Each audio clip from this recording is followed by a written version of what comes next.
আসসালামু আলাইকুম রহমতুল্লাহি ওয়া বারাকাতুহু আলহামদুলিল্লাহ ওয়াসসালাতু ওয়াসসালামু আলা রাসূলিল্লাহ ওয়া আলা আলিহি ওয়া সাহবিহি ওয়া মান ওয়ালা আম্মা বাদ। আলহামদুলিল্লাহ, আজকে আমরা সিরাতুল হাবিবের আরেকটা নতুন অধ্যায় আজকে আমরা পড়ব। এর আগে আমরা জানছি যে কীভাবে এই দাওয়াতকে, রাসূল সাল্লাল্লাহু আলাইহি ওয়াসাল্লামের এই দাওয়াত, তাওহীদের দাওয়াতকে, সুন্নাহর দাওয়াতকে, শিরক ও কুফরকে মিটানোর দাওয়াতকে কাফের মুশরিকরা বিভিন্ন ধরনের তারা প্ল্যান প্রোগ্রাম করছে, কর্মসূচি গ্রহণ করেছে এটাকে বন্ধ করার জন্যে। তার মধ্যে একটা ছিল নির্যাতন। আর এই নির্যাতন থেকে প্রিয় হাবিব মুহাম্মদ সাল্লাল্লাহু আলাইহি ওয়াসাল্লাম তিনিও রেহাই পান নাই। রাহমাতুল্লাহ আলামিনের প্রতি তারা নির্মম অত্যাচার করেছে। নবদীক্ষিত যারা মুসলিম নারী পুরুষ ছিল তাদের উপর তো তারা বিভিন্নভাবে জুলুম অত্যাচার করেছে। বিশেষ করে প্রথমে যারা গরিব, যারা মহিলা বা যারা দাসী ছিলেন তারাই কিন্তু ইসলামে এসেছিলেন। এদের প্রতি নিষ্ঠুর, কঠোর, তারা নির্দয় জুলুম অত্যাচার করেছে, তাদের আমরা ইতিহাস জেনেছি। আমরা নতুন একটা অধ্যায় জানব, নির্দয় অবরোধ, শোকের পাহাড়, মক্কার বাইরে দাওয়াত, রব্বানি সান্ত্বনা, হজ উপযুক্ত দাওয়াতি মৌসুম, ওহির আলো উদ্ভাসিত, কষ্ট বাড়ার সাথে ইমান বাড়ে। এটা কিন্তু অত্যন্ত গুরুত্বপূর্ণ একটা পয়েন্ট। কষ্টে যারা মুশরে যায় বুঝতে হবে তার ইমানে সমস্যা আছে। কষ্টের মধ্যে যে আরও মজবুত হয় ইমানটা, বিপদে আপদে অসুখে বিসুখে, তাহলে বুঝতে হবে তার ইমান ঠিক আছে। আর যে মুশরে পরে বুঝতে হবে মোনাফেক। কষ্ট বাড়ার সাথে ইমান বাড়ে, কষ্টের পরেই রয়েছে স্বস্তি, কল্যাণের কাজে অগ্রগামী। এই কয়েকটা পয়েন্টের উপর আমরা ইনশাআল্লাহ জানবো। ইটা দাও নেই, দাও তাহলে তো মনে হবে। এটা তো চলে না মনে নাকি, দিয়ে দেখো তারপর হয় কি। ওকে, নিষ্ঠুর বয়কট। মক্কার কাফের মুশরিকরা যখন দেখলো কোনোভাবেই মুহাম্মদের এই দাওয়াতকে ব্যাহত করা যাচ্ছে না এবং তার আত্মীয় স্বজন বিশেষ করে বনু হাশিম, বনু মুত্তালিবরা তাকে সব দিক থেকে সাপোর্ট দিচ্ছে, যদিও তার ইসলাম গ্রহণ করছে না, তবে মুহাম্মদকে সাপোর্ট করতেছে, তার দাওয়াতের ব্যাপারে তাকে উৎসাহ দিচ্ছে বা মুখ বন্ধ করে রাখতেছে, যার ফলে কাফের মুশরিকরা বড় ধরনের মুহাম্মদ সাল্লাল্লাহু আলাইহি ওয়াসাল্লামকে দুনিয়া থেকে বিদায় করার কোনো বিকল্প কোনো পথ নেই, তাদের এটাই তাদের মনের কথা। তবে শেষ পর্যন্ত তারা বয়কট করলো যে মুহাম্মদ এবং তার পরিবার বানু হাশিম, বানু মুত্তালিব এদেরকে বয়কট করা হবে। দুইটা পাহাড়ের উপত্যকা যেটা আর কি শিয়াব বলা হয়, এখানে এদেরকে বন্দি করে দেওয়া হলো। মক্কা থেকে সবাইকেই সপরিবারে বের করে দেওয়া হলো। এদের সাথে লেনদেন, কেনা বেচা, ওঠা বসা, বিয়ে শাদি সব কিছু বন্ধ করে দেওয়া হলো। এবং এমন একটা কঠিন অবস্থা হলো যে বাচ্চাদের কান্নায়, মায়ের বুকে দুধ নেই, পানি নেই, খাওয়া নেই, বাচ্চাদের কান্নায় আকাশ ভারী হয়ে যায়, বাট এদের অন্তরে কোনো দয়া আসে না। আসলে এমনটাই যে কাফের হবে, মুশরিক হবে, তার হৃদয়টা হবে পশুর চাইতে জঘন্য, এ নেকড়ে বাঘের চাইতে হবে মারাত্মক। তো এবং ক্ষুধায় খাওয়ার যখন কিছুই নেই, আরবরা কিন্তু করত, ওই চামড়া শুকিয়ে মশক বা কলসের মতো বানাতো পানি রাখার জন্যে, বা বিভিন্ন পাত্র বানাতো। তো ওই শেষ পর্যন্ত ওই চামড়া, শুকনো চামড়া, ওইগুলিকে কেটে কেটে ভিজিয়ে ওগুলি পাক করে খাওয়ার চেষ্টা করছে। গাছের পাতা খেয়েছে, যার ফলে তাদের মলগুলি বকরির নাদির মতো হয়েছে। এরপরও কিন্তু 3টি বছর এইভাবে তাদেরকে আবদ্ধ করে রেখেছিল। তাহলে চিন্তা করতে পারেন যে কাফের মুশরিকদের সাথে আমাদের আতাত, যে কাফের মুশরিকরা অতীত যা ছিল এখন ভবিষ্যৎ একই। আল কুফারু মিল্লাতুন ওয়াহিদ, রাসূল বলছেন কাফেররা সব একটা মিল্লাত, একটা জাতি, একটা প্ল্যাটফর্ম ওদের, সে হিন্দু হোক, খ্রিস্টান হোক, বৌদ্ধ হোক, আর নাস্তিক আস্তিক যাই বলেন। কাজেই আজও আমাদের কাফেরদের সাথে আতাত করে আমাদের দেশে বা সারা পৃথিবীতে আজ মুসলিমদের প্রতি বহু ধরনের বহুজন অত্যাচার চলছে। ইসলামী দাওয়াত ও তাবলীগকে বন্ধ করার জন্য মক্কার কাফিররা বিভিন্ন পদ্ধতি ব্যবহারের মাধ্যমে সার্বিক প্রচেষ্টা করতে কোনো প্রকার ত্রুটি করেনি। কিন্তু সকল প্রচেষ্টা যখন ব্যর্থ হয়ে গেল তখন তারা নতুন অঙ্গিকে নতুন পথ আবিষ্কার করলো, আর তা হলো মুশরিকরা মুসলিম এবং বনি হাসিমের সাথে সার্বিক বয়কটের উপর সকলের স্বাক্ষরিত একটি চুক্তিপত্র কাবা ঘরে ঝুলিয়ে দিল। চুক্তি করে কাবা ঘরের ভিতরে রেখে দিল আবার, কারণ খুব একটা ভালো চুক্তি কাবা ঘরের ভিতরে রাখতে হবে। চিন্তা করেন, নিষ্ঠুর একটা বয়কট, কিন্তু এটাকে আর ঝুলিয়ে দিল কাবা ঘরের পবিত্র ঘরের মধ্যে, কারণ এটা খুব ভালো কাজ করেছে মনে করলো। আর তা হলো ফলে মুসলিমদের সাথে বেচা কিনা, বিবাহ শাদী, আদান প্রদান সব কিছু বন্ধ করে দেওয়া হলো। শেষ পর্যন্ত মুসলিমগণ বাধ্য হয়ে শিয়াবে আবি তালিব নামক গিরিপথে একত্রিত হন। সেখানে তারা বিভিন্নমুখী কঠিন কষ্ট সমস্যার সম্মুখীন হন, যা ভাষায় প্রকাশ করার মতো নয়। ক্ষুধা তৃষ্ণার জ্বালা ছিল অসহনীয়। বিভিন্ন প্রকার রোগে আক্রান্ত হয়ে অধিকাংশ মানুষ ধ্বংসের নিকটবর্তী হয়, আর ছোট ছোট বাচ্চাদের আর্তনাদ ও আহাজারিতে আকাশ ভারী হয়ে ওঠে। এমন কঠিন পরিস্থিতি দেখে খাদিজা রাদিয়াল্লাহু আনহা তার সমস্ত সম্পদ মুসলিমদের জন্য ব্যয় করেন। বিশাল একটা ধনকুবের মানুষ ছিলেন, তার সমস্ত সম্পদ বলেন এই অবস্থা, এই মানে কঠিন অবস্থাতে ব্যয় করা হোক তাদের জন্য। আল্লাহু আকবার।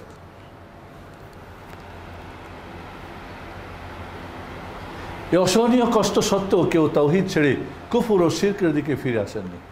একজনও প্রমাণ নেই যে তাওহীদকে ছেড়ে তারা কুফর এবং শিরকে আসছিল। মানে মুহাম্মদ সাল্লাল্লাহু আলাইহি ওয়াসাল্লাম তাদের কীভাবে তরবিয়ত দিয়েছিলেন এবং কত কঠিনভাবে তাদের অন্তরে তাওহীদ বসে গিয়েছিল। আসলে তাওহীদের যখন আলো জ্বলে তখন কুফরের কোনো তাদেরকে আর নিতে পারে না। এভাবে দীর্ঘ 3 বৎসর কাল পর্যন্ত বয়কট বলবৎ থাকে। এরপর কুরাইশদের কিছু সংখ্যক লোক বয়কট বাজেয়াপ্ত করা ঘোষণা করে। এদিকে নবী সাল্লাল্লাহু আলাইহি ওয়াসাল্লাম চুক্তিপত্রটি পোকায় খেয়ে ফেলেছে বলে খবর দেন। যখন তারা স্বাক্ষরিত চুক্তিপত্রটি বের করে দেখলো, তখন সত্যিই ওই পোকা খেয়ে ফেলেছে। দেখতে পেল শুধু ছোট্ট একটি অংশ বাকি ছিল, যাতে লেখা ছিল তোমার নামে হে আল্লাহ, বিসমিক আল্লাহ। মানে ওরা চুক্তি যখন লিখেছিল তখন আল্লাহর নামে চুক্তিটা লিখেছিল। এখনও তো আমাদের আসছে মনে হয় কারেন্ট, পিছনে এটা দিয়ে দাও। সমস্যার সমাধান হলো মুসলিমগণ এবং বনি হাশিম মক্কায় ফিরে আসলেন। কিন্তু দুঃখের বিষয়ে মুসলিমদের বিরুদ্ধে কুরাইশদের নির্মম নির্যাতনের কোনোই পরিবর্তন হলো না। এখানে কিভাবে এই চুক্তিটা মানে শেষ হলো, অনেক লম্বা ঘটনা, আমরা শর্ট করছি। সেখানে কিছু মানুষ উদ্যোগ নিল যে এইভাবে এদেরকে অসহায় কষ্ট দেওয়া হচ্ছে, না খেয়ে না, বাচ্চারা কান্নাকাটি করে। তারা বিভিন্ন গোত্রের কাছে গিয়ে না এটা করা হোক। ইতিমধ্যে আল্লাহর নবী বললেন যে এই চুক্তি কিন্তু পোকা, ওই পোকা খেয়ে ফেলছে। তারা অবাক হলো কীভাবে এটা সম্ভব, এবং এই আল্লাহর নাম ছাড়া সব খেয়ে ফেলছে। তারা যখন গিয়ে দেখলো বাস্তবেই তাই, তখন তারা ভয় পেয়ে গেল।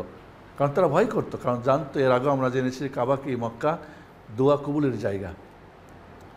তাহলে এখানে একটা জিনিস আমাদের খেয়াল রাখতে হবে যে আল্লাহর নবী আলাইহিস সালাতু ওয়াস সালাম এই সময় 3টি বছর উনি কী করছেন? এই জালিমদের নির্যাতনে তিনি নিষ্পেষিত হয়েছেন।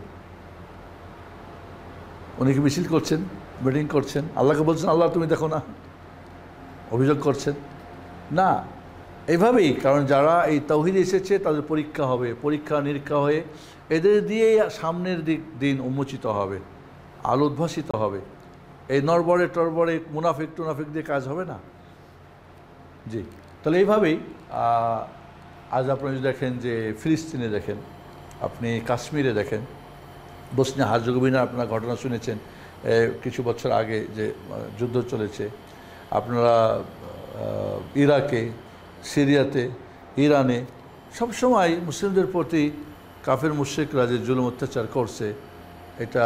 তারপর আপনার ফিলিপাইনে যদি আপনি দেখেন আজও সেখানে একটা এলাকায় মেরিনো এলাকা সম্ভবত মুসলিমদের এলাকা, এইভাবে জুলুম চলতেছে। এবং এটাই হলো কাফেরদের চেহারা, আসল চেহারা। ওরা যত হুমকি ধমকি দেখ, ইরানকে হুমকি ধমকি আমরা জন্মের পর থেকে দেখি ইরানকে হুমকি ধমকি দেয় আমেরিকা, কিন্তু কোনোদিন কিছু হয় না। আবার কত বড় নাটকীয় যে ওরা একটা ঘটনা ঘটায়, ওরা সব কিছুই শুধু পুরো স্বার্থটা ইসরায়েলের স্বার্থে কাজ করে, ইহুদিদের স্বার্থে কাজ করে। কিছু আমাদের নামধারী মুনাফিক বা ফাসেক ফাজের ইরান আর এদেরকে নিয়ে নাটক করে। 250 বোম মারে কিছুই হয় না, তারপর হ্যাঁ উড়াই দেবো ফাড়াই দেবো মারে কিছু হয় না। এই যে তারা এক সময় তারা গাদ্দাফিকে দিয়ে ব্যবহার করছে। তা আমাদের মনে রাখতে হবে যে আমরা মুসলিম, আমাদের শত্রু যারা তারা কখনোই আমাদের কাজে আসবে না, তাদের সাথে কোনো আতাত নেই আমাদের। হ্যাঁ, আমরা দেশ চালাতে গিয়ে হয়তো তাদের ডিপ্লোমেসি কিছু থাকতে পারে, কিন্তু এটুকু অন্তর থেকে তাদের কখনোই ভালোবাসা যাবে না। দুঃখের বছর। আবু তালিব কঠিন। আল্লাহ নবী আলাইহিস সালাম যখন শাহ আবি তালেব মানে উপত্যকা ওই যে গিরিপথ থেকে বের হয়ে আসলেন, মক্কা আসার পরে আবু তালেব বয়স্ক মানুষ, রাসূলের চাচা, তাকে সবসময় ডিফেন্স মন্ত্রী হিসেবে কাজ করতেন। উনি অসুস্থ হয়ে মারা গেলেন। এর কিছুদিন পরেই আবার খাদিজা রাদিয়াল্লাহু মারা গেলেন। তো এখানে ঐতিহাসিকরা বলেছেন যে এই বছরটা রাসূলের দুঃখের বছর, আমুল হুজন বা আমুল হুজন, দুঃখের বছর। ঐতিহাসিকগণ এরকম বলেছেন। আবু তালিব কঠিন অবস্থায় মৃত্যু সজ্জায় শায়িত। রাসূলুল্লাহ সাল্লাল্লাহু আলাইহি ওয়াসাল্লাম সর্বশেষ প্রচেষ্টা চালিয়ে যাচ্ছেন কালিমা তাইয়্যিবা লা ইলাহা ইল্লাল্লাহ পড়ানোর জন্য। এদিকে আবু জাহাল সার্বিকভাবে বোঝানোর চেষ্টা চালাচ্ছে যেন তিনি বাপদাদার ধর্ম ত্যাগ না করেন। সে বলছে, সাবধান, বাপদাদার ধর্ম ত্যাগ করবেন না, পরিশেষে শিরকের উপর মৃত্যুবরণ করলে চাচা আবু তালিব। এটা ছিল নবুয়াতের 10ম সালের রজব মাসে। নবী সাল্লাল্লাহু আলাইহি ওয়াসাল্লামের নিরাপত্তায় একান্তভাবে সাহায্যকারী চাচার কুফরি অবস্থায় মৃত্যুতে রাসূলুল্লাহ সাল্লাল্লাহু আলাইহি ওয়াসাল্লাম বেদনা দ্বিগুণ বেড়ে গেল। নিঃসন্দেহে যে মানুষটা তাকে এত সহযোগিতা করেছে, কাফের মুশরিকরা তাকে মারতে চেয়েছে, তার দাওয়াত বন্ধ করতে চেয়েছে, বিভিন্ন সময় তাদেরকে বুঝ দিয়ে বা শেষ পর্যন্ত তো ঐক্যমত না হওয়ার কারণে তাকে এতে যেতে হলো, শাহ আবি তালেবে যেতে হলো। তো এই যে কুফরি অবস্থায় মরে যাওয়াতে তিনি খুব কষ্ট পেলেন যে তাকে আমি দিনে নিয়ে আসতে পারলাম না, জান্নাতের পথে আনতে পারলাম না। স্বাভাবিক, এটাই কষ্ট। এবং একজন দায়ী আল্লাহর মনে এটাই কষ্ট থাকা দরকার। কাউকে দাওয়াত করছে, নিচ্ছে না, মনে কষ্ট পাওয়া না, তোমার ব্যাপার, যা বেটা জাহান্নামে তুই মুখ না, কষ্ট পাওয়া মনে। কেন ও নিচ্ছে না এই ভালো জিনিসটা, কেন গ্রহণ করছে না, এই সত্যটা কেন সে নিচ্ছে না, এটা মনে কষ্ট পায়। তো প্রত্যেকারে আপনি যখন কোনো কিছুকে ভালোবাসেন, ওইটা আর কেউ ভালোবাসলে আপনার কষ্ট লাগবে, এটাই নিয়ম। তো এই জন্য রাসূল কষ্ট পেলেন খুব। এর প্রায় 2 মাস পরে রমজান মাসে, এখানে একটা খেয়াল রাখবেন, দেখেন, সৎসঙ্গে স্বর্গবাস, অসৎসঙ্গে সর্বনাশ। দেখেন আবু জাহাল, এই উতবা সাইবা, কাফের মুশরিকদের সাথে যেহেতু আবু তালেবের উঠা বসা ছিল, লেনদেন ছিল, নেতাজি মানুষ ছিল তোরা, তো এবং নেতৃত্বের একটা ব্যাপার ছিল, বাপদাদাদের একটা ব্যাপার ছিল, এবং বন্ধুবান্ধব, যার ফলে তিনি শেষ পর্যন্ত কালিমা তাইয়্যিবা লা ইলাহা ইল্লাল্লাহ পড়তে পারলেন না এবং কুফর অবস্থায় মারা গেলেন। এবং সুবহানাল্লাহ, আল্লাহ নবী প্রচণ্ড যখন দুঃখ পেলেন, আল্লাহ বলেন কী বলছেন জানেন? সূরা আল্লাহ নাজিল করলেন, ইন্নাকা লা তাহদি মান আহবাবতা ওয়ালাকিন্নাল্লাহ ইয়াহদি মান ইয়াশা। রাসূল যখন প্রচণ্ড কষ্টে, খুবই মানে নিজেকে ব্যথায় জর্জরিত, আল্লাহ বলছেন, আপনি হেদায়েত দিতে পারেন না যাকে ভালোবাসেন, বরং আল্লাহ যাকে ভালোবাসেন তিনি হেদায়েত দিতে পারেন। তাহলে হেদায়েত কাজটা কিন্তু আমাদের যেটা দায়িত্ব, মানুষকে রাস্তা দেখাই দেয়, এটা সত্য, এটা তাওহীদ, এটা শিরিক, এটা সুন্নাহ, এটা বেদা, এটা সহিহ, এটা জয়ীফ, এটা সালাফে সালেহিনদের বুঝ, এটা ইখওয়ানি খারিজিদের বুঝ ইত্যাদি। আপনি রাস্তা দেখাই দেবেন, বাট ওই রাস্তা ধরে পৌঁছে যাওয়া এই দায়িত্বটা কার? আল্লাহর। এই জন্য হেদায়েতের অর্থ 2টা। কয়টা অর্থ? সূরা ফাতিহার তাফসীর আপনাদের বলেছিলাম যারা আমাদের ক্লাস করছেন। একটা হেদায়েতকে আদ-দিলালা ওয়ার ইরশাদ, মানে রাস্তা দেখাই দেওয়া। একজনকে বললেন এখানে আমরা ক্লাসে যাব, বলে দিল একজন, হ্যাঁ এই রাস্তায় চলে যাবে। আপনি এখন রাস্তা যদি ধরে আসেন তাহলে ভালো, আর একজনকে আপনাকে ধরে সাথে করে নিয়ে সেখানে নিয়ে আসলো, পার্থক্য না? অবশ্যই যে পার্থক্য। তো রাস্তা দেখাই দেওয়া হলো নবী রাসূলদের কাজ, আমাদের কাজ, দাঈদের আল্লাহদের কাজ, বাট পৌঁছে দেওয়া দায়িত্ব আল্লাহর। তাহলে আল্লাহ এক জায়গায় বলছে, ইন্নাকা লা তাহদি ইলা সিরাতিল মুস্তাকিম, হে আল্লাহ, হে রাসূল, আপনি সিরাতুল মুস্তাকিমের মানুষকে হেদায়েত দিয়ে থাকেন, দিতে পারেন। আবার এখানে বলছেন আপনি হেদায়েত দিতে পারেন না যাকে আপনি ভালোবাসেন, বরং আল্লাহ যাকে চান তাকে তিনি হেদায়েত দেন। তাহলে হেদায়েতের অর্থ হলো পৌঁছে দেওয়া। এখন আজ দেখবেন সমস্ত বাতিল দল যত আছে, যত দাওয়াতের ময়দানে বাতিল দল আছে, দেখবেন ওরা পৌঁছে দেওয়ার দায়িত্ব নিয়ে নিয়েছে। না, আমরা তা না, আমরা সঠিকটা বলে দিই। ওই জন্য করে কি, ওরা জাল, জয়ীফ, মিষ্টি, মানে ওর সাথে মিশে গিয়ে ওকে ছাড় দিয়ে, আচ্ছা ঠিক আছে সব কিছু ওকে, না, সংখ্যা বাড়াও, প্ল্যাটফর্ম ভারী করো না, এটা কিন্তু দাওয়াত না। তো এই জন্যে দেখেন আল্লাহ নবী আলাইহিস সালাতু ওয়াস সালাম, আবু তালেব কুফরের ওপর মারা গেল, এই জন্য আমাদের কষ্ট পেতে হবে। একজন বলছিল যে যদি কাফের মারা যায় তো ইন্না লিল্লাহি ওয়া ইন্না ইলাইহি রাজিউন বলবো কি না? হ্যাঁ বলবেন, এই জন্যে যে ইন্না লিল্লাহি ওয়া ইন্না ইলাইহি রাজিউন আসলে তো মূলত মৃত্যুকে দেখে আমি মরে যাব এই কথাটাকে স্মরণ করা, আমাকে মরতে হবে, এটাই হলো মূল কথা। তো একজন কাফেরকে দেখেও তো এই নসিহত নিতে পারি আমি। এক। 2 নম্বরে ইন্নালিল্লাহ, কোনো বিপদের জন্য ইন্নালিল্লাহ পড়া যায়। তো একটা বিপদ যে কাফের, সে আমরা ব্যর্থ তাকে দাওয়াত করে দিনের পথে জান্নাতের পথে নিতে পারি নাই, এই জন্য তো ইন্নালিল্লাহ পড়া দরকার। তবে তার সাথে আলহামদুলিল্লাহ পড়বেন কি না সেটা একটা ব্যাপার। এর প্রায় 2 মাস পরে রমজান মাসে মৃত্যু ঘটে স্বরাষ্ট্রমন্ত্রী স্ত্রী খাদিজা রাদিয়াল্লাহু আনহার। আমরা বলছি যে আবু তালেব ছিল, উনি কি বলেন, ডিফেন্স মন্ত্রী, আর ইনি ছিলেন স্বরাষ্ট্রমন্ত্রী খাদিজা রাদিয়াল্লাহু আনহা। বাইরে যিনি তাকে সাহায্য করতেন তিনিও চলে গেলেন 2 মাস পরে। কি বাবা? 2 মাস পরে তার সহধর্মণী খাদিজাও চলে গেলেন, যিনি ঘরে সান্ত্বনা দিতেন, তাকে হয়তো কষ্টের সময় পাশে বসে না ঠিক আছে ইত্যাদি, দুইজনই চলে গেলেন। ফলে রাসূলুল্লাহ সাল্লাল্লাহু আলাইহি ওয়াসাল্লাম নিদারুণভাবে দুঃখিত ও শোকার্ত হন। তাদের উভয়ের বিদায়ের পর রাসূলুল্লাহ সাল্লাল্লাহু আলাইহি ওয়াসাল্লামের মুসিবত বহুগুণে বৃদ্ধি পায়, আর এই জন্যে এই বছরটিকে দুঃখের বছর বলা হয়। বাইরেও তাকে কেউ সাপোর্ট করছে না, ঘরেও কেউ সাপোর্ট করছে না, আর উনি তো দাওয়াতের কাজ না করতে পারলে অশান্তি, কারণ এটাই তার মূল দায়িত্ব।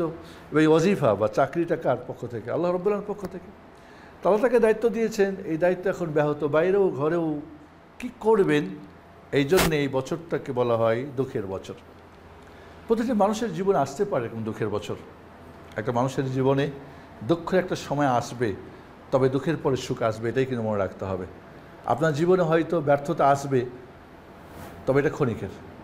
আপনি সত্যিই যদি আবার একটা কথা মনে রাখবেন যে মানুষের জীবনে ফেল বলে কোনো জিনিস নেই, সব কিছু অভিজ্ঞতা। আপনি পারেন না একবার, 2বার চেষ্টা করেন। সে আপনাদেরকে রয়্যাল বেঙ্গল টাইগারের কথা বলেছিলাম, মনে আছে?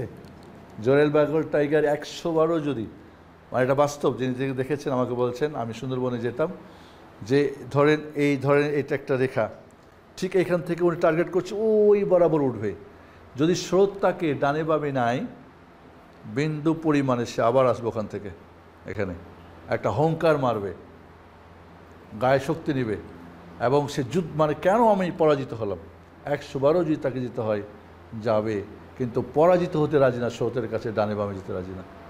চিন্তা করে, একটা পশু। তো টাইগার, তার মনোবল কত বড়, বারবার সে ব্যর্থ মনে করে নাই, মনে করছে আমাকে আবার চেষ্টা করতে হবে। তো মুহাম্মদ রাসূলুল্লাহ সাল্লাল্লাহু আলাইহি ওয়াসাল্লাম কিন্তু কষ্ট পেলেও রাহমাতুল আলামিন তায়েফে, এবার ভাবলেন মক্কার ভিতরে আর দাওয়াত চলছে না, অনেক কঠিন, বাইরে ডিফেন্স মন্ত্রী নেই, ঘরে হোম মিনিস্টার নাই, তো উনি ভাবলেন তাহলে মক্কার বাইরে কোথাও যাই দেখি। তাই তিনি চিন্তা করলেন পাশেই তয়েফ, এখানে যাই এই তাওহীদের দাওয়াত নিয়ে। কিন্তু সেখানে আরও কঠিন এক অবস্থা। রাসূলের জীবনের সবচেয়ে কঠিন দিন ছিল তায়েফের দিন। আয়েশা রাদিয়াল্লাহু তাআলা বলছেন, ইয়া রাসূলুল্লাহ, তা উহুদের দিন যেদিন আপনার মাথা ফাটিয়ে দেওয়া হয়েছিল, আপনার দাঁত ভেঙে দেওয়া হয়েছিল, সেই দিনটাই আপনার কঠিন দিন। কই না আয়েশা, সেই দিনটা কঠিন না, সবচেয়ে কঠিন দিন ছিল আমার তায়েফের দিন, যেখানে আমি তাওহীদের দাওয়াত নিয়ে গেছিলাম। তাও তো তারা কবুল করে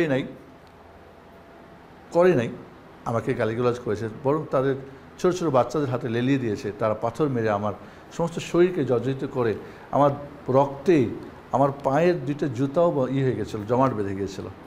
যায়েদ বিন হারেসা রাদিয়াল্লাহু আনহু, রাসূলের যে আজাদকৃত দাস, যেটা খাদিজা কী করেছেন, রাসূল গিফট করেছিলেন, সেটাও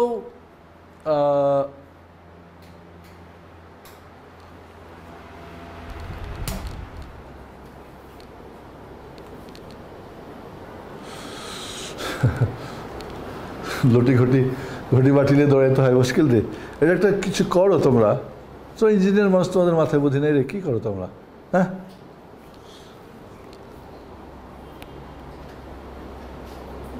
এবং আল্লাহ রাব্বুল আলামিন দেখেন এখানে চমৎকার, পড়ি আমরা, তারপর বলি আপনাদের।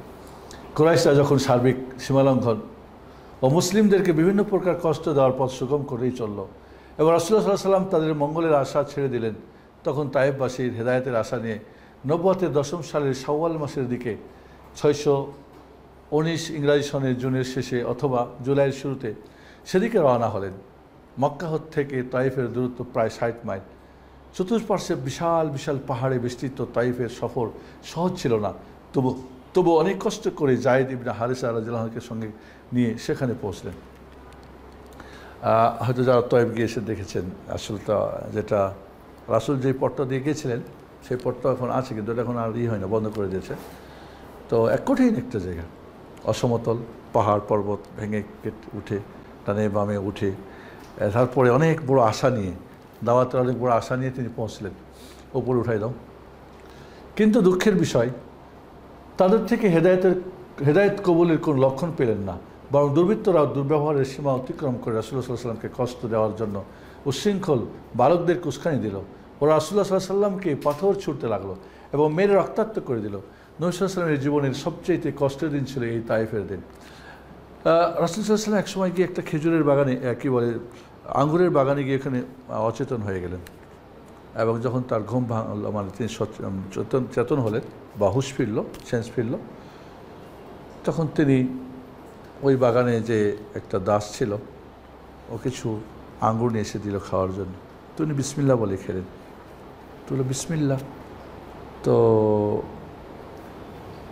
অবাক হলো, কারণ তার ইহুদি খ্রিস্টানদের বা আগের ধর্মের সম্পর্কে তার একটা নলেজ ছিল। যাই হোক, শেষ পর্যন্ত আল্লাহ রাব্বুল আলামিন তায়েফবাসীর তিনি অতি দুঃখ ভরা হৃদয় নিয়ে পুনরায় মক্কার দিকে ফেরার পথে পাহাড়ের দায়িত্বশীল ফেরেশতাকে নিয়ে জিবরিল আলাইহিস সালাম তার নিকট হাজির হলেন এবং বললেন, আল্লাহ তাআলা আপনার নিকট পাহাড়ের দায়িত্বশীল ফেরেশতাকে পাঠিয়েছে, যা ইচ্ছা নির্দেশ করুন। পাহাড়ের দায়িত্বশীল ফেরেশতা বললেন, হে মুহাম্মদ সাল্লাল্লাহু আলাইহি ওয়াসাল্লাম, যদি আপনি চান তাহলে এই অধিবাসীদেরকে আকসাবাইন পাহাড়দ্বয় দ্বারা দিয়ে পিষে দেব। রাহমাতুল্লাহ আলামিন উত্তরে বললেন, বরং আমি চাই আল্লাহ তাআলা তাদের ওরস থেকে এমন মানুষ সৃষ্টি করবেন যারা এক আল্লাহর ইবাদত করবেন এবং তার সঙ্গে কোনো কিছুকে শরীক করবে না। এমন কঠিন মুহূর্তেও তিনি তাদের দাওয়াতের মূল উদ্দেশ্য তাওহীদ প্রতিষ্ঠা এবং শিরক উৎখাতের কথা দৃঢ়ভাবে ব্যক্ত করলেন। এখানে আল্লাহ নবী আলাইহিস সালাম যখন তার সেন্স ফিরল, জিবরিল আমিন পাহাড়ের ফেরেশতা দিয়ে আল্লাহ রাব্বুল আলামিন দেখছেন তার নবীর সাথে তারা কী ব্যবহার করছে। জিবরিল বলেন, হে আল্লাহ রাসূল, আল্লাহ রাব্বুল আলামিন আরশ আজিম থেকে দেখেছেন আপনার সাথে আপনার জাতি কী ব্যবহার করেছেন। এই যে দেখেন পাহাড়ের ফেরেশতা আপনার সঙ্গে পাঠিয়ে দিয়েছে, আপনি যা নির্দেশ করবেন তাই সে করবে। পাহাড়ের ফেরেশতা সালাম দিয়ে বললেন, আপনি যদি চান আকসাবাইন, মক্কার সবচেয়ে দুইটা বড় পাহাড়, বিশাল পাহাড়, এই দুটো পাহাড় দিয়ে দুদিক থেকে ছাতু পিসা করে দিই। আর আগে যাতা দেখছেন না আপনারা, তো দুইটা পাহাড় থেকে দুই থেকে যদি পিছিয়ে দেয় কী হবে, সব পিষ্ট হয়ে মরে যাবে। আপনি খালি বলেন আমি এই কাজটা করে দিচ্ছি, আল্লাহ আমাকে বলছেন আপনি যা বলবেন তাই আমি করতে রাজি, তবে এটা যদি বলেন ওকে। রাসূল সাল্লাল্লাহু আলাইহি ওয়াসাল্লাম এই কঠিন মুহূর্তেও তার দাওয়াতের যে মিশন এবং ভীষণ ছিল যে না কাউকে মেয়ারা না, কাউর প্রতিশোধ নেওয়া না, বরং একজন মানুষকে আল্লাহর বান্দা বানানো, একটা মানুষকে তাওহীদের জ্ঞান দেওয়া, একটা মানুষকে সিরাতে মুস্তাকিমের পথ দেখা, একটা মানুষকে জান্নাতের দিকে হেদায়েত দেওয়া। বললেন লা আল্লাহ, লা আল্লাহ, আল্লাহর কসম তাদেরকে তুমি ধ্বংস করবা না এভাবে। ওয়াল্লাহি আর ইন্নী আরজু আন ইউখরিজা মিন আসলাবিহিম মান ইয়াবুদুল্লাহ ওয়াহদা ওয়া লা ইউশরিকু বিহি শাইআ। আমি আশা করছি মহান রব্বুল আলামিন এদের ওরস থেকে এমন নিউ প্রজন্ম নিয়ে আসবে যারা একমাত্র আল্লাহর ইবাদত করবে এবং তার সঙ্গে কাউকে শরিক করবে না। এটা কিন্তু তার দাওয়াতের মিশন ভীষণ ছিল এই কঠিন মুহূর্তেও। এখন তো একটু কিছু হলে লানত, একটু কিছু হলে গালিগালাজ, একটু কিছু হলে তাদের প্রতি কত কিছু, সারা রাত ধরে তাহাজ্জুদ পড়ে লানত করে। কিন্তু দেখেন মুহাম্মদ সাল্লাল্লাহু আলাইহি ওয়াসাল্লাম কিন্তু তার দাওয়াতের উদ্দেশ্য ছিল কি, তাওহীদ প্রতিষ্ঠা করা, শিরক উৎখাত করা। এখন বহু দলমত আজ রাজনৈতিকভাবে অমুকভাবে বিভিন্ন স্বার্থ নিয়ে তারা কাজ করে যাচ্ছে। তাওহীদ প্রতিষ্ঠার জন্যে মুখে বললে এদের কার্যত কোনো প্রোগ্রাম নেই, কোনো প্রোগ্রাম নেই। মাজার ভেঙে দেওয়া হচ্ছে, মাজার আবার তৈরি হবে, একটা ভেঙেছে 10টা তৈরি হবে। তো আমাদেরকে মনে রাখতে হবে আমরা যখনই কোনো দাওয়াতের কাজ করব, প্রথম দাওয়াতই হচ্ছে আমাদের একটা মানুষকে শাহাদাতে নিয়ে দাওয়াত, তাওহীদের ইবাদত এবং তাওহীদের রিসালাত ঠিক করা। একমাত্র আল্লাহ ইবাদত করবে এবং ইবাদতটা একমাত্র নবীর তরিকায় হবে। আল্লাহ একমাত্র ইবাদত মানে শিরিক চলে গেল, নবীর তরিকা মানে বিদআত চলে গেল, ব্যাস। ব্যক্তি তৈরি হবে, পরিবার হবে, সমাজ হবে, রাষ্ট্র হতে বাধ্য। বাকি আপনি ইট এখনও আপনার নেই, সিমেন্ট বালিও নাই, কংক্রিটও নাই, কিচ্ছু নেই, আপনি বলছেন এবার ছাদ মেরে দাও উপর দিয়ে, হয়ে যাবে নাকি? আপনি পিলারও দিবেন না, আপনি যে ভিত্তিও দিবেন না, কিচ্ছু দিবেন না, শূন্যের উপর আপনি কি বানাবেন, ছাদ ঢালাই দেবেন। এই আহাম্মকের আসলে আমরা না জানার কারণে বিভিন্ন স্লোগানে আমরা বিভিন্নভাবে আমরা গলে যাই, আমরা একেবারে গদগদ হয়ে যাই।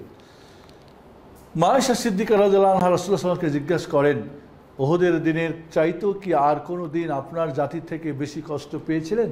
এর উত্তরে তিনি তাইফের ঘটনা বর্ণনা করেন। তিনি বলছিলেন যে আয়েশা, তাইফ হলো সবচেয়ে কঠিন দিন। তাদের কাছে আমি দাওয়াত নিয়ে গেলাম তাওহীদের, গ্রহণ তো করলোই না, বরং তারা আমাকে মারপিট করলো। আর এই সময় প্রতিশোধ নেওয়ার একটা উপযুক্ত সময়, খালি হুঁ করলেই পুরো শেষ করে ফেলত। কিন্তু ওদেরকে মেরে কি হবে, মরে গেলে তো আমার তাহলে কি দায়িত্ব হলো? স্কুলের ছাত্র পড়ে না, তাই সব বাইর করে দিলাম, চলে যাও। তা আমার কী কাজ তাহলে? বসে বসে আমি হাওয়া খাবো? ওদেরকে আমার তৈরি করে তো দায়িত্ব আমার। তাহলে চিন্তা করতে হবে আমাদের যে কঠিন মুহূর্তগুলো আজকে আমরা যদি সত্যি এই দাওয়াতটা বা রাসূলের দাওয়াতটাকে আমরা তার সিরাতটাকে প্রতিটি জায়গা থেকে, আমি মনে করি যারা দাওয়াতের কাজ করে প্রতিদিন কমপক্ষে এক ঘন্টা রাসূলের সিরাত পড়া দরকার। 1 ঘন্টা, বাকি অন্য তো পড়বে, প্রতিদিন তো 4-5 ঘন্টা তাকে পড়তে হবে, না পড়লে কী বলবে, কী শিখবে মানুষকে? বাস এখান কিছু শোনা কথা দিয়ে বাস বলতে থাকবে, তা তো না। এখানে আমরা বুঝতে পারি তিনি রাহমাতুল্লাহ আলামিন। ভাবতে পারেন যে কঠিন মুহূর্তে কীভাবে তিনি প্রতিশোধ নিলেন না,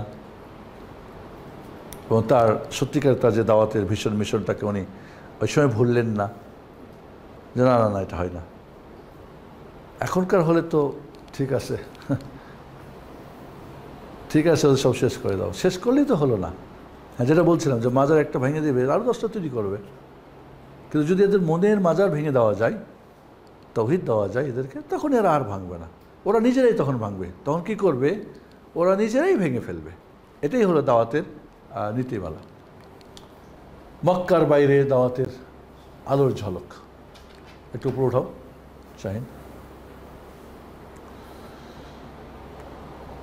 কুরাইশরা যখন রাসূলুল্লাহ সাল্লাল্লাহু আলাইহি ওয়াসাল্লামের দাওয়াত থেকে মুখ ফিরে নিল, ঠিক তখন তিনি নতুন আঙ্গিকে দাওয়াত দেওয়া শুরু করলেন।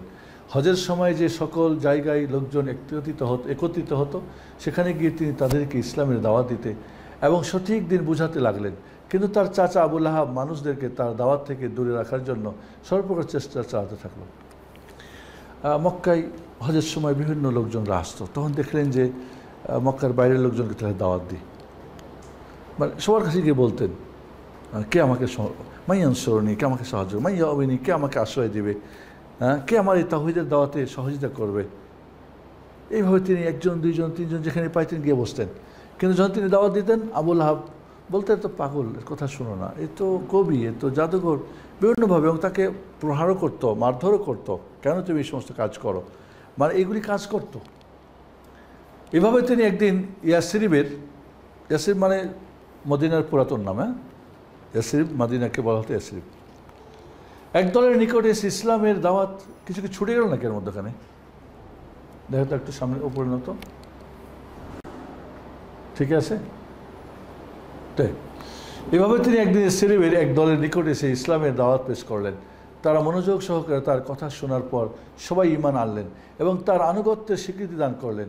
কেননা তারা ইহুদিদের নিকট থেকে শুনত যে অচিরেই একজন নবী আবির্ভূত হবেন। তাই দাওয়াত পৌঁছা মাত্রই তারা বুঝতে পারলেন তিনি সেই ব্যক্তি, নবী, যার ব্যাপারে ইহুদিরা বলাবলি করে। আর প্রথমেই তারা ইসলাম কবুল করেন যেন ইহুদিরা তাদের আগে সুযোগ গ্রহণ করতে না পারে। এদের সংখ্যা ছিল 6 জন। এই ঘটনাটি ছিল নবুয়তের 11 বছরের হজের মৌসুমে। তারা সবাই নিজ নিজ গোত্রে ইসলামের দাওয়াত পৌঁছানোর অঙ্গীকার করেন। খেয়াল করেন বিষয়টা, অত্যন্ত একটা বোঝার ব্যাপার। আউস খাওয়াজরাজরা আপোষে মারামারি করত। মদিনাতে যারা মদিনার অধিবাসী ছিলেন তারা 2টা গোত্র ছিল, একটা আউস একটা খাজরাজ। এরা আপোষের মধ্যে বিভিন্ন বিষয় নিয়ে কিন্তু মারপিট হতো, ঝগড়াঝাটি হতো। আর ইহুদিদের 3টা দল ছিল, বানু কাইনুকা, বানু নাদির আর বানু কোরাইদা। বানু কোরাইদা, বানু কাইনুকা আর বানু নাদির। এরা কিন্তু মদিনায় কী জন্য আসছে জানেন? এরা হিজরত করে আসছে যে এখানে শেষ নবী আসবে, তার প্রতি আমরা ঈমান আনবো। এই জন্যই কিন্তু তারা তাওরাতের ইনজিলের বর্ণনা দেখে শেষ নবীর কোথায় তিনি থাকবেন এই জন্য তারা মদিনায় এসে অধিবাস কী বলে রিফিউজি এরা এখানে বসবাস করতেছে। আউস খাজরাজরা মারামারি করলেও ইহুদিদের সাথে যখন কোনো ব্যাপার হতো তখন আউস খাজরা উভয় দল মিলে ওদেরকে মারত। তখন স্বাভাবিকভাবে ইহুদিরা কী হতো, পরাজিত হতো। ওরা তো রিফিউজি, আবার ওরা তিন গোত্রের মধ্যেও আপোষের মধ্যে ওরা তো জাতি হিসেবে খুব খারাপ। তখন তারা বলতো, দাঁড়াও, নবী আসবে, আমরা ঈমান আনব, তখন আমাদের জয় হবে, তখন এই যত মারপিট খাচ্ছি না সবগুলোর প্রতিশোধ নেব, এই কথাটা তারা বলতো। আর ওই জন্যই তারা মদিনায় এসে কি অবস্থান নিয়েছে, এই কথাটা তাদের কানে আছে। মুহাম্মদ সাল্লাল্লাহু আলাইহি ওয়াসাল্লাম যখন দাওয়াত দেওয়া প্রথম দাওয়াত দিয়েছে, ভাবলো ইহুদিদের আগেই এই সুযোগটা আমাদের গ্রহণ করতে হবে। দেখেন কিভাবে কেমনে দাওয়াত মানুষের পৌঁছে যায়। ইহুদিরা চাইল ইসলাম, তারা আসবে, নবীর অনেক আনুগত্য করবে, কিন্তু তারা কিন্তু আর সুযোগ হলো না। হয়ে গেল কাদের? আউস খাজরাজদের, যারা মূর্তি পূজক ছিল। ওরা তো মূর্তি পূজা করতো না, ওরা তো তাওরাত ইনজিলে তাদের জ্ঞান ছিল। তারা সবাই নিজ নিজ গোত্রে ইসলামের দাওয়াত পৌঁছার অঙ্গীকার করেন। দেখেন এখানে আল্লাহ নবী আলাইহিস সালাম কী করলেন, শুধু তারা ইসলাম কবুল করছে না, তোমাদের দায়িত্ব আর একটা, তোমরা দাওয়াত করবে। এই জন্য প্রত্যেকটা মুসলিম নারী পুরুষের প্রতি 3টা ফরজ আইন, এটা আমরা কিন্তু বুঝি না। এই অজ আমরা করি না, আমরা বুঝি না, এটা হুজুরদেরকে শুধু দায়িত্ব দিয়েছি। আর হুজুরা দাওয়াত মানে খাওয়া, পেট মোটা করা বুঝে নিয়েছে। কি 3টা কাজ? 70 টাকায় জানা 1 নম্বর ফরজ আইন। প্রতিটি নারী পুরুষ ছোট বড় যে যেখানে যতটুক সেখানে তাকে শিখতে হবে। 2 নম্বরে ফরজ আইন হচ্ছে সেটাকে মানা, আবার এই যে মানবেন। নাম্বার 3, ওইটা অন্যকে জানানো এবং মানানোর দায়িত্ব পালন করা। দেখেন কেবল শুধুমাত্র ইসলাম গ্রহণ করছে, নিজেরা আমল করবে, আবার দায়িত্ব নিয়েছে অঙ্গীকার, গিয়ে তাদের ঘরে ঘরে দাওয়াত পৌঁছাবে। আমাদের এইটা আমরা ব্যর্থ। রাসূলের সিরাতুল হাবিব পড়ে যদি আমরা এই দাওয়াতের, আমরা বলবো অনলাইন অফলাইন যারাই আছেন আপুরা বা যারা আমাদের কথা শুনছেন, যে আমরা কিন্তু ভাইদের আজকে শুরু করতে যাচ্ছি একটা নতুন কোর্স, নবী রাসূলগণের দাওয়াতের পদ্ধতি। আজ পৃথিবীতে বহু দাওয়াত চলছে, তবে নবী রাসূলদের দাওয়াতের যার যার মতো দল বানাইছে, নিয়ম বানাইছে, নীতিমালা বানাইছে, দফা বানাইছে, কেউ 9 দফা, কেউ 21 দফা, কেউ 22 দফা, সব দফা নিয়ে সব চলতেছে। বাট মুহাম্মদ সাল্লাল্লাহু আলাইহি ওয়াসাল্লাম বা নবী রাসূলদের দাওয়াতটা আমাদের মাঝে নেই। তাহলে এইভাবেই আমরা যখন যেটুকু জানছি আরেকজনকে শেখানোর গুরুত্ব দিতে হবে। প্রথম বায়াত আকাবা,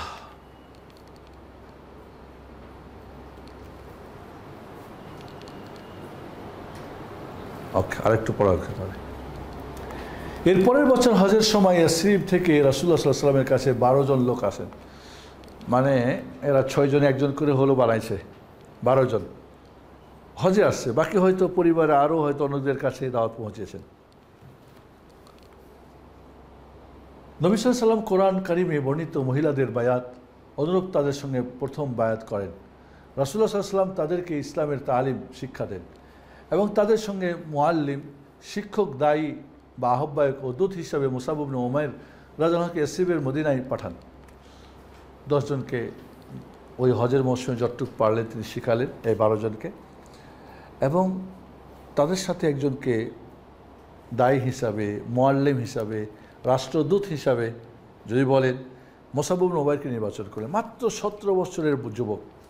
মুসাব ইবনে উমাইরের ঘটনা কিন্তু গেছে না, যে ওনাকে নির্যাতন করেছিল তারা। মুসাব ইবনে উমাইর রাদিয়াল্লাহু আনহুকে তিনি দেখছেন যে ওনার বাবা মা নির্যাতন করছে, খাওয়া দাওয়া দিচ্ছে না, তো বলেন দেখো তোমাদের সাথে একজন মুআল্লিম দিয়ে দিলাম, শিক্ষক যাও তোমাদেরকে শেখাবে। আর ইতিমধ্যে তো মুসাব ইবনে উমাইর রাসূল সাল্লাল্লাহু আলাইহি ওয়াসাল্লামের কাছে, দেখেন আমরা কিন্তু মনে করি যে আমাদের অনেক ডিগ্রি লাগবে, অনেক মাদ্রাসায় পড়তে হবে, ডক্টর জাকির নাইক কেন দাওয়াতের কাজ করবে, উনি কেন করবে, বিভিন্ন ধরনের কথা ওঠে না। আপনি হয়তো কথা বলবেন, হ্যাঁ তুমি কী পড়ছো, তোমার সার্টিফিকেট আছে, তুমি মাদ্রাসায় পড়ছো, তুমি আরবি পড়তে পারো, এই যে সমস্ত কথা বলে, এই কথাগুলি কিন্তু সেই যুগেরও ছিল, এই যুগেও থাকবে। তিনি তাদেরকে কোরআনের কারিমের তালিম শিক্ষা এবং দ্বীনের অন্যান্য বিধান শিক্ষা দেওয়ার জন্য যান। আর ইসলামের সর্বপ্রথম মুআল্লিম, শিক্ষক ও সর্বপ্রথম রাষ্ট্রদূত তিনি মদিনাবাসীদের ওপর দাওয়াতের প্রভাব বিস্তার করতে সক্ষম হন। কেমন সক্ষম হন? যেটা বর্ণনা আছে, মা মিন দিয়ারিল আনসার ইল্লা ওয়াকাদ খারাজা ফিহিল ইসলাম। আউস খাজরাজ 2টা গোত্র ছিল না, মদিনার এমন কোনো ঘর ছিল না যে এই বাড়িতে একজন ইসলাম গ্রহণ করছে। হয় ছেলে করছে না, মেয়ে করছে না, ওয়াইফ করছে না, হাজব্যান্ড করছে না, দাদা করছে না, দাদি করছে, প্রত্যেকটা বাড়িতে একজন না একজনকে ইসলাম গ্রহণ করছে। চিন্তা করতে পারেন।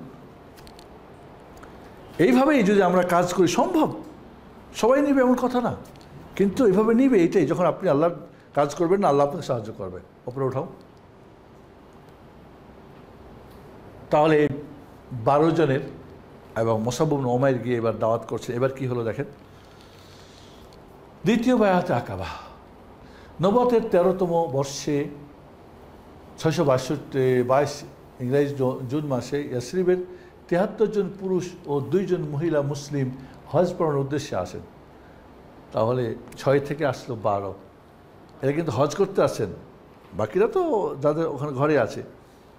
73 জন পুরুষ আর 2 জন মহিলা, মানে 75 জন। মক্কায় পৌঁছার পর তাদের সাথে রাসূলুল্লাহ সাল্লাল্লাহু আলাইহি ওয়াসাল্লামের গোপনে কথা হয়। ওই পক্ষে আইয়ামে তাশরিক 11, 12, 13 তারিখ আইয়ামে তাশরিক জিলহজ বলে। তাশরিক মানে আসলে সূর্যের তাপে গোস্ত শুকানো। তো ওরা তো ফ্রিজ ট্রিজ ছিল না, ওই হজের সময় জবাই করতো, যে কোরবানি বা হাদি জবাই করতো, এটাকে শুকাতো ওরা। তো ওই জন্য আইয়ামে তাশরিক বলা হতো 11, 12, 13 তারিখ।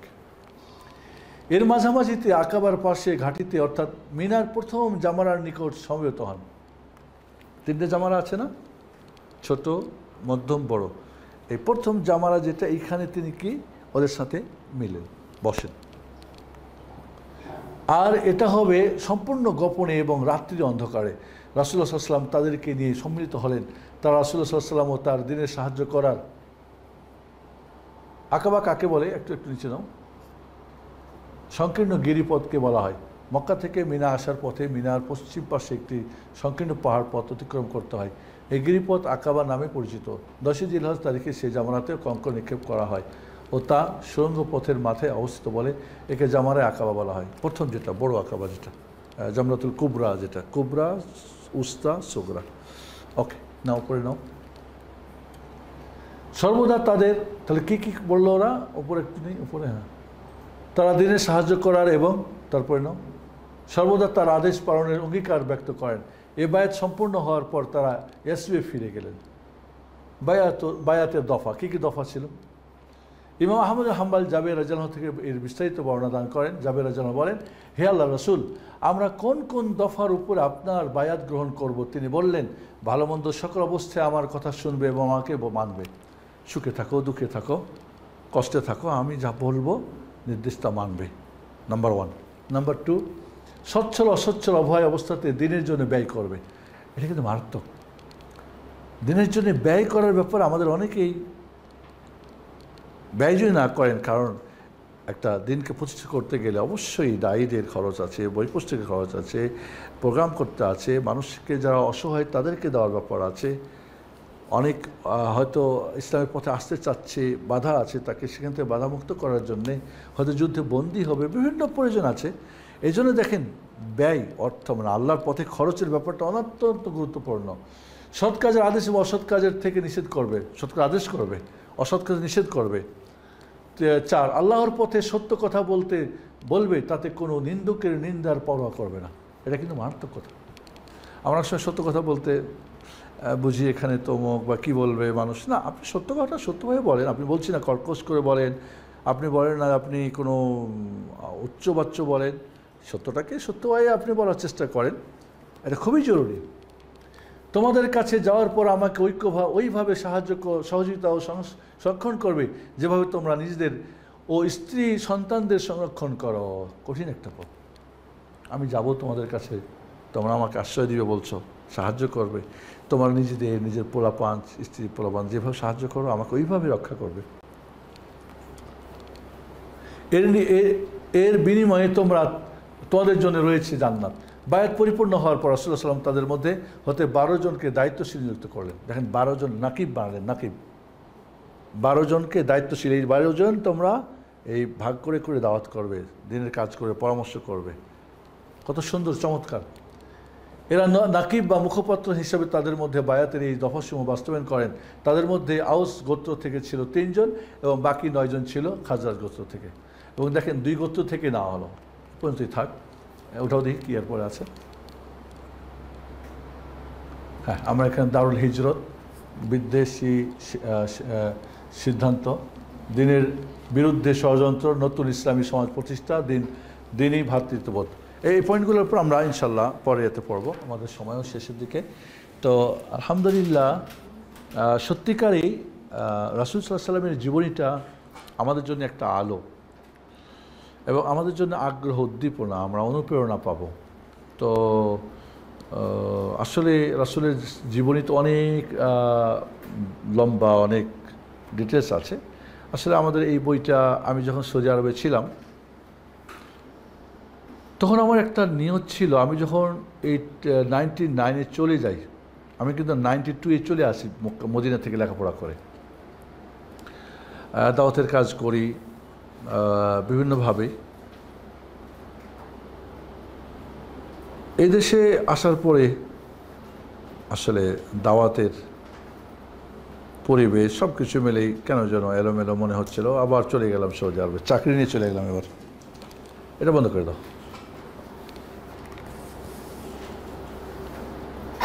21 বছরে আমার একটা টার্গেট ছিল যে আবার কিছু বইপত্র লেখা, যেটা দেশে গিয়ে আমি আবার কাজে লাগবে। তো এই জন্যে দাওয়াতের বিষয়, এইগুলি কিন্তু আমরা কোর্স করতাম সৌদি আরবে, যারা বাংলাদেশি আছে ওদেরকে নিয়ে আমরা কোর্স করতাম। তো ওখান থেকে এক একটা কোর্স এক একটা বই হয়ে গেছে এক এক সময়, বোনদের নিয়ে, ভাইদের নিয়ে। তো আলহামদুলিল্লাহ, নবী রাসূলের দাওয়াতের পদ্ধতি, এই যে সিরাতুল হাবিব।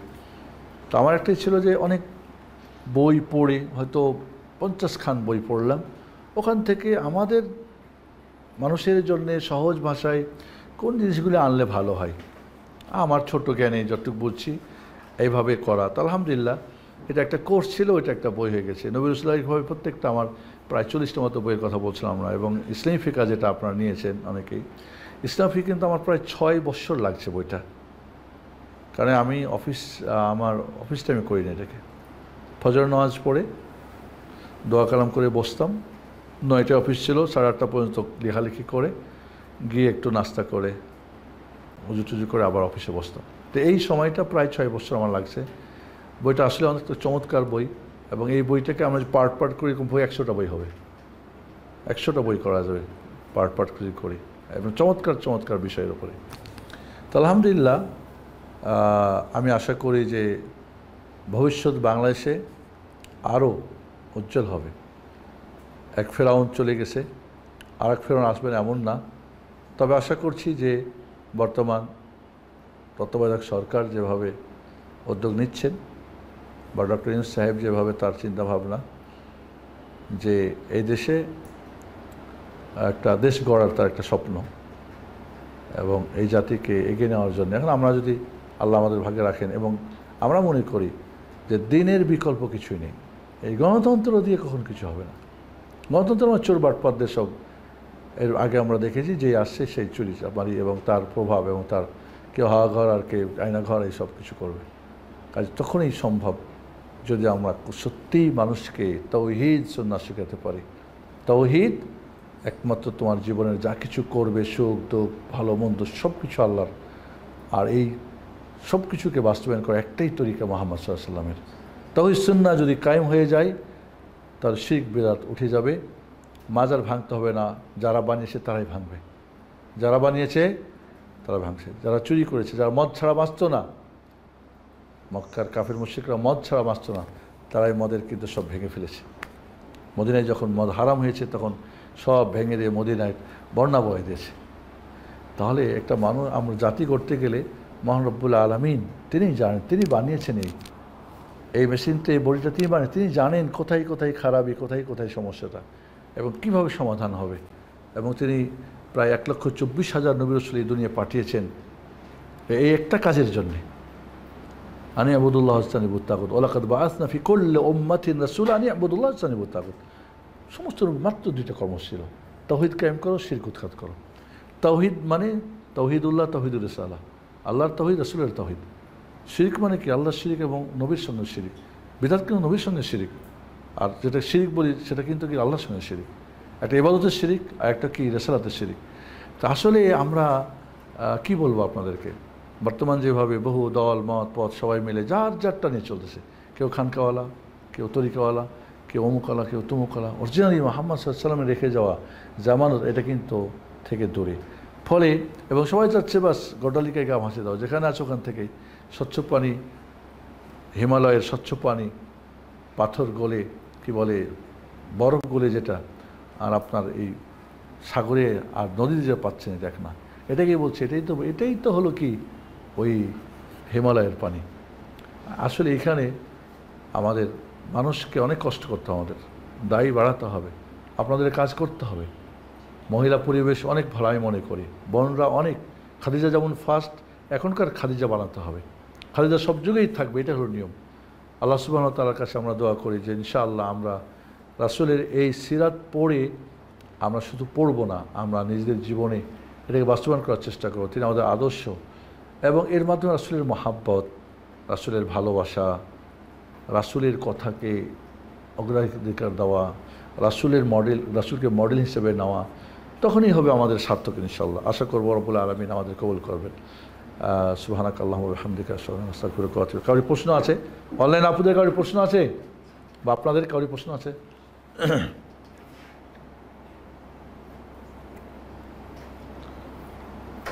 পড়ার ব্যাপারে, পড়ার থেকে বা বাইরে যে কোনো প্রশ্ন কারোর থাকলে করতে পারেন। অনলাইনে কারোর প্রশ্ন আছে আপুরা আপনাদের? শুনতে পাচ্ছেন আপনারা?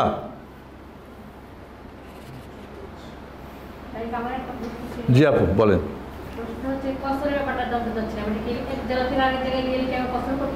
কোথায়?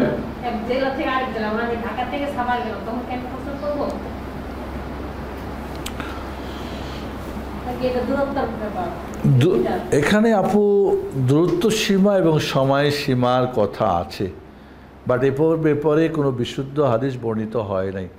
রাসূলুল্লাহ সাল্লাল্লাহু আলাইহি ওয়াসাল্লাম দূরত্ব সীমা 48 মাইল বা এখনকার প্রায় 75 কিলোমিটার বা এতটুক, বা সময়সীমা 10 দিন 15 দিন, এগুলি রাসূল থেকে নির্দিষ্ট করে দেওয়া হয়নি, তবে এক একটা মাযহাবে এক একটা নিয়েছে। তো এই জন্যে কেউ দূরত্ব সীমা এবং সময়সীমা মানতে পারে। তবে সফর যদি হয়, সফর কাকে বলে? জার্নি। হ্যাঁ, আপনি এক জায়গা থেকে এক জায়গায় যাচ্ছেন, আপনি যাচ্ছেন একটা পথ অতিক্রম করবেন, আপনি এখান থেকে মার্কেটে গেছেন, এটা সফর বলি না আমরা, জানি যাকে বলে। আপনি এখান থেকে হয়তো যাচ্ছেন কোথায়, আপনি কুমিল্লা, নোয়াখালী বা সিলেট, বা আপনি যেটা বলছেন সাভারে যাচ্ছেন, সফর যদি এটা আমাদের বলে যে এটা একটা সফর, এটা একটা জার্নি, তাহলে আপনি মুসাফির। আর মুসাফির হলে আপনি কসর করতে পারবেন, তাহলে আপনি 4 রাকাত বিশিষ্ট নামাজগুলিকে 2 পড়তে পারবেন এবং সুন্নতগুলি আর পড়তে হবে না। হ্যাঁ, আপনার নিজে যেখানে অবস্থান করে সেখানে আপনি মুকিম। বাকি বাবা বাড়ি যান, শ্বশুর বাড়ি যান, মামা বাড়ি যান, খালু বাড়ি যান, তোর তো বাড়ি, আপনার বাড়ি না, আপনি মুসাফির, কসর করবেন। জি।